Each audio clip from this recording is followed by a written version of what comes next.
اس وقت ہم ضلع مظفر گڑھ کی تحصیل علی پور میں کھڑے ہیں اور یہ بند کے اوپر ہے. اس سائڈ کے اوپر ہمارے پاس علی پور شہر ہے اور میرے ساتھ موزم خان جتوئی ہمارے جو ایم ایل اے یہاں کے وقار کے اسماعیل صاحب جو ہمارے توسیع ایم پی یہاں پہ تشریف لائے. صرف چھوٹی سی دو چیزیں باور کرانا چاہتا ہوں. اگر آپ یہاں پہ غور سے دیکھیں جو مجھے موزم خان جتوئی نے کہا ہے کہ کم از کم اور کوئی نہیں تو یہاں پہ صرف 2 دنوں کے اندر 200 سے زیادہ اموات یہاں پہ ہو چکی ہیں. 200 سے زیادہ لوگ صرف اچانک جو پانی آیا ہے جو کہ پچھلے 10 دن سے ہمیں پتہ تھا آ رہا ہے. 200 سے لوگ یہاں پہ زیادہ شہید ہو چکے ہیں اور اس وقت ہزاروں سے زیادہ لوگ جو ہیں اس وقت یہاں پہ بستیوں میں بیٹھے ہیں. کشتیاں نہیں ہیں. کشتیاں صرف اس وقت چلائی جاتی ہیں جب یہاں پہ کسی کا سرکاری دورہ ہوتا ہے. مریم نواز شریف صاحبہ یا مریم اورنگزیب صاحب یا کوئی منسٹر تشریف لے کے آئے اس وقت کشتی چلتی ہے, ادرس کشتی بند کر دی جاتی ہیں. اس وقت مغرب کا ٹائم ہو چکا ہے, کشتیاں ساری بند ہیں.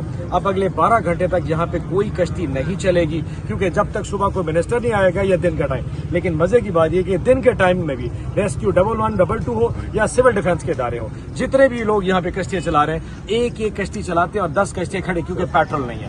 ریسکیو 112 اس وقت ہزاروں کے حساب سے لوگوں سے پیسے لیتا ہے, اس کے بعد کشتی چلتی ہے. ایک شخص مجھے ملا تھا جلال پور پیر والا ریٹائر کسانی صاحب میرے ساتھ تھے, اس نے 86,000 روپیہ ایک کشتی والے کو دیا اپنے لوگوں کو گھروں سے نکالنے کے لیے.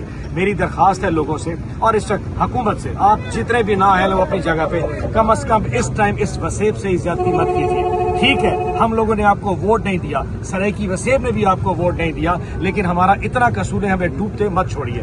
کشتیاں لے آئیے, لوگوں کی امداد کیجیے. ریسکیو بہت بڑا آپریشن ہے جو اس ٹائم پہ ضروری ہے. ادروائز میں بتا دوں ابھی تو صرف 200 لوگ ہیں. آپ کو پتہ چلے گا ایک ہفتے بعد یہ پانی اتر یہاں ہزاروں کے حساب سے لاشیں ملیں گی, تب شاید اس وقت ان کے پاس ٹائم نہیں ہوگا.